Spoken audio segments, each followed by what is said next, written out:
Hey, Scott. Yeah. Look at this. Customer said the truck started shaking and felt like a misfire. And then they heard a loud bang. See the bang part. I think we figured it out. That's pretty gnarly. Wow. I wonder what that sounded like. It had to be like a gunshot. I wonder if Louder. it picked him up off the seat. It would have scared me for sure. Could you imagine that driving through your neighborhood? Boom! That had to be so loud. Well, I already figured out the misfire. The distributor's bad.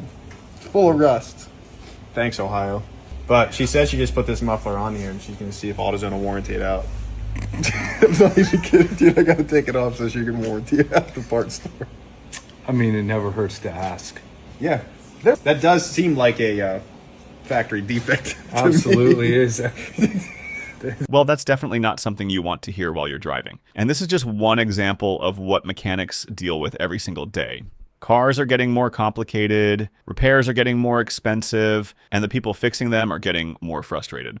Today, we're going to hear directly from mechanics about what's really happening in the auto repair industry. Let's get into it. You don't want people repairing their own vehicles.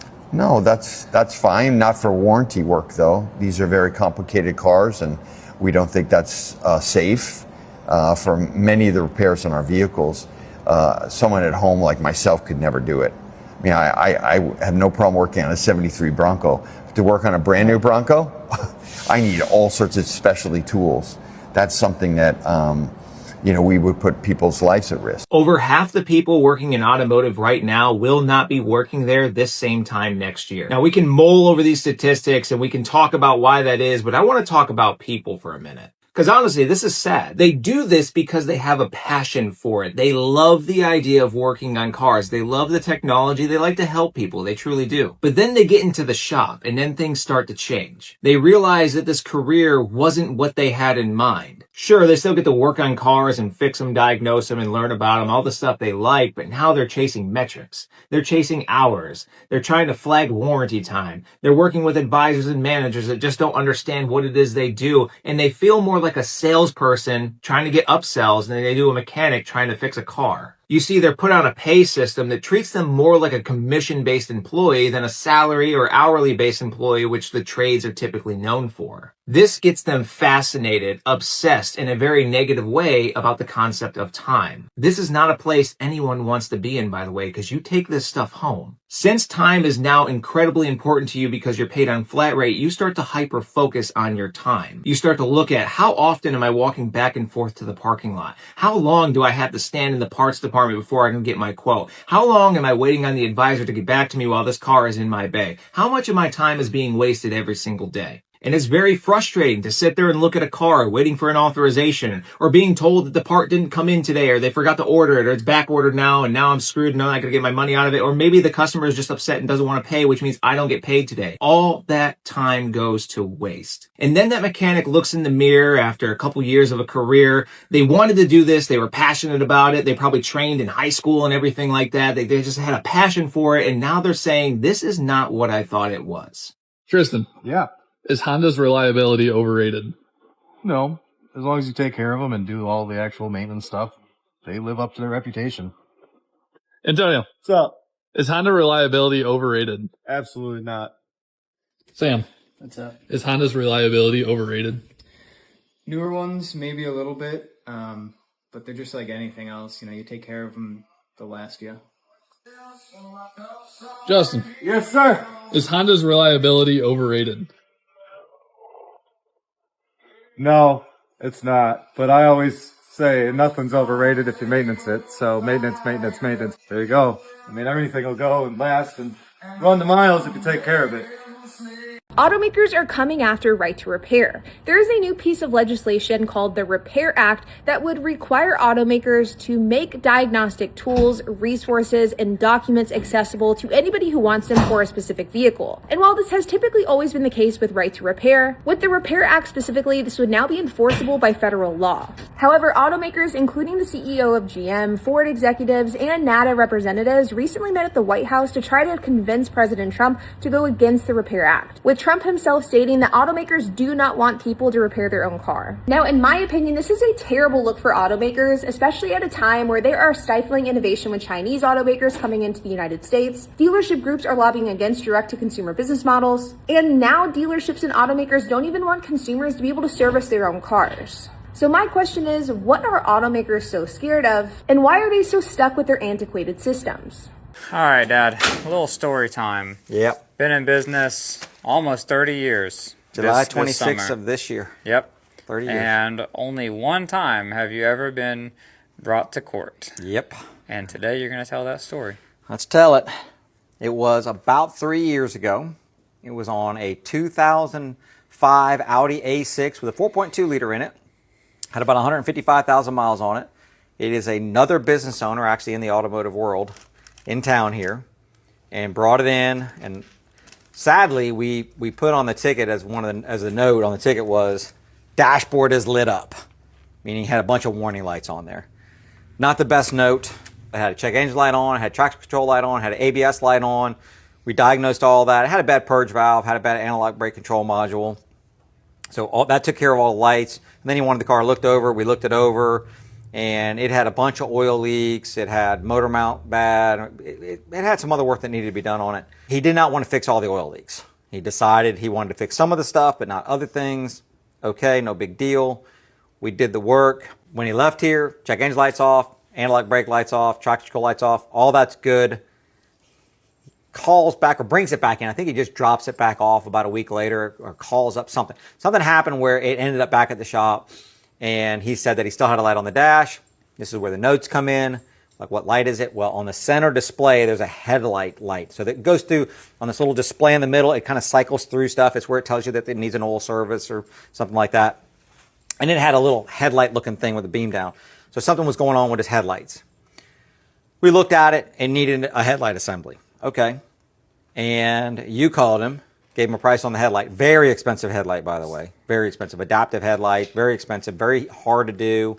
I'm not saying it's like crazy hard to do, but bumper coming off. It's got more stuff labor like than that. a normal headlight, Yeah. and it's a very expensive headlight. Not just a bulb. It's a whole assembly. And I called him, and I told him how much it was, and he lost his mind. He lost his mind.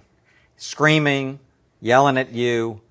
I ended up getting on the phone and having to, just let him know, listen, we ain't going to sit there and scream. Because he hung up on me, and then you called him back. Yeah. Even though I wasn't happy about him screaming on the phone, we're here to take care of people. Even this guy's not being nice. Okay, we didn't do anything with the headlight to begin with, but we were supposed to fix all the stuff on the dash, right? So why you got to have good notes? We're like, tell you what I'm going to do. You buy the headlight. So he's in part of the industry where he could get a headlight. You go buy the headlight, bring it into us, we'll put it in. Okay, he wasn't the most ecstatic about that, but okay, he said okay. We did that. He takes the vehicle. Everything's off on the dash now. It's all good. We've got, pictures of everything. We had pictures of everything before. We have pictures of everything. We're all good. You bring your car in for one problem, something else breaks later, and suddenly everybody's pointing fingers. The customer thinks the shop did it, the mechanic knows he didn't touch it, and now you've got a whole mess on your hands. I wouldn't want to be on either side of that conversation. Now I really want to hear from you guys. What's the worst experience you've ever had with a mechanic or repair shop? How much did it cost you, and what happened? Tell us the whole story in the comments. I know some of you have a good one of, Everybody's panicking about AI replacing jobs, right? But AI still can't repair a wrecked car. Technicians are becoming more and more valuable than ever before. But these body techs right now are becoming harder to find also. So shout out to my guy, Matt Ebert and Crash Champions, who announced that they are hiring 300 skilled technicians over the next 60 days. He is talking directly to technicians himself, and the demand for them is exploding. So if you've been thinking about a future in the trades, now is the time. Text Matt at 630-349-6997 or check out careers.crashchampion.com. All right, peace. Imagine going to prison for fixing your own car. That's a reality that could happen. Now, before you jump down my throats, let me clarify something, okay? So the executives of Ford and everybody and a lot of these car manufacturers, they want to prevent you from working on your cars. What they're saying is you shouldn't be able to work on your cars. Your independent mechanic should not be able to work on your cars. What should happen is only The factory techs could work on it. It doesn't matter if it's a Ferrari, if it's a Chevy, a Ford, whatever. Now, they all went to the White House.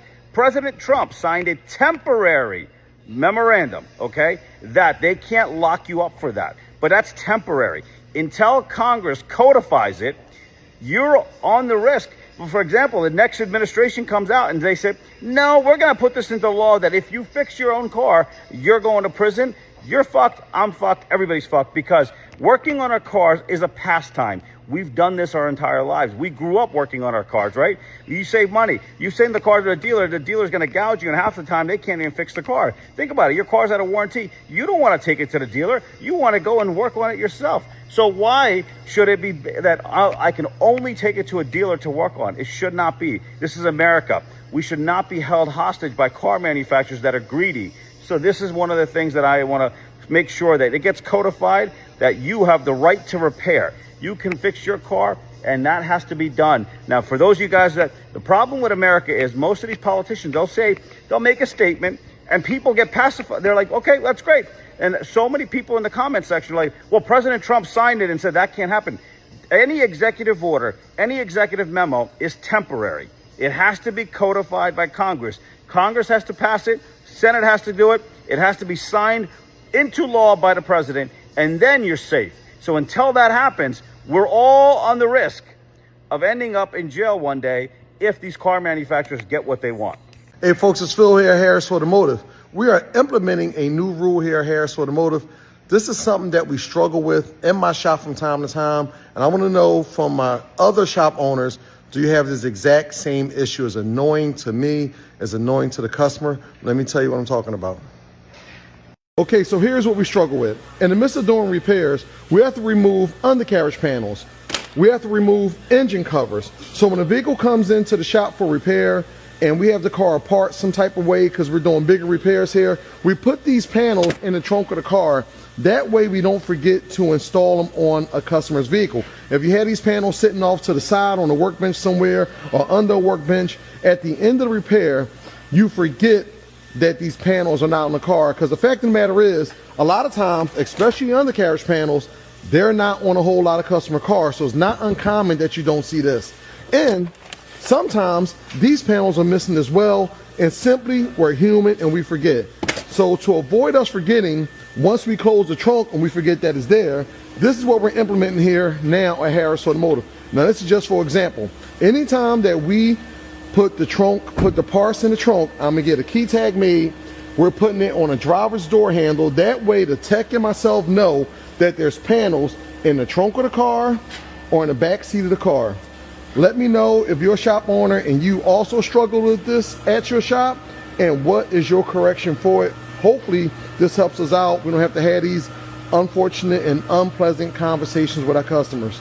Thanks for watching. Car manufacturers just made it illegal to do something 70% of Americans have done their entire lives: taking your car to an independent mechanic. Modern vehicles are controlled by software, and manufacturers refuse to share diagnostic codes or repair tools with anyone outside their dealerships. They'll sue independent shops for copyright infringement if they try to access your car's systems. So even though you own the car, you can't choose where to fix it. Multiple states are fighting back with right-to-repair laws, but manufacturers are spending millions lobbying against them. They want total control over who fixes your car and how much you pay for it. Should you legally own the right to repair what you bought? The common body tech would look at this and say, oh, there's no way I'm fixing this. There's no way I'm touching this with a 6-foot pole. For a few reasons, and one of them being flat rate. Flat rate is killing the trade, by the way. Also some regulations that forever keep changing. Now the flat rate tech that wants to work on this will probably end up getting paid 80 hours between mechanical, dropping the engine, cradle, suspension, 80, maybe 90 hours to replace that. They're still not going to touch that. Main reason being is they're not getting paid enough to actually do that, which is true. Also, one of the main causes for the trade basically disappearing. Because very soon, I'm thinking within 10 to 20 years, body techs are not going to know how to fix a dent. They're not going to know how to pull a frame straight. They're not going to know how to do anything. Just bolt on, bolt off, take it off, put a new one in, or weld it on. I think pretty soon we're going to have a lot of one-time use everything. Even panels that they're designed to be, to crush in a certain way, to crumple in a certain way. But at the end of it, okay, it's for safety, okay, it's for all that, yes, we get it, but the problem is they're not going to be repairable anymore. They want you to replace more parts. They want to sell more parts, which means that you're going to replace more parts. That would cause the trade being, you don't need ATEX anymore. You need a bunch of C's and a bunch of B's.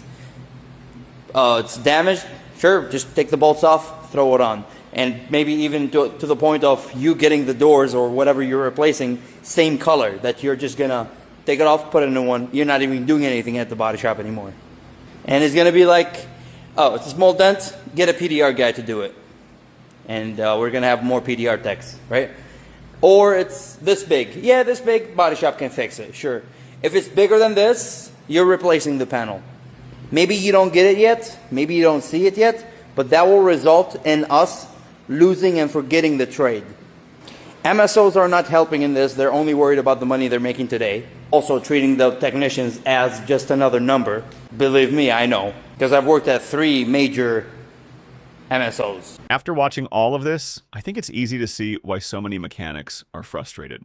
Cars are getting more complicated, repairs are getting more expensive, and the people fixing them are dealing with more pressure than ever. And at the end of the day, when mechanics struggle, drivers feel it too. So I really want to hear from you. Do you still trust newer cars? Or would you rather own an older car that's easier and cheaper to fix? And tell us what car you're driving right now. I think the comments are going to be interesting on this one. If you enjoyed the video, hit subscribe and join us for the next one. Thanks for watching, and I'll see you there.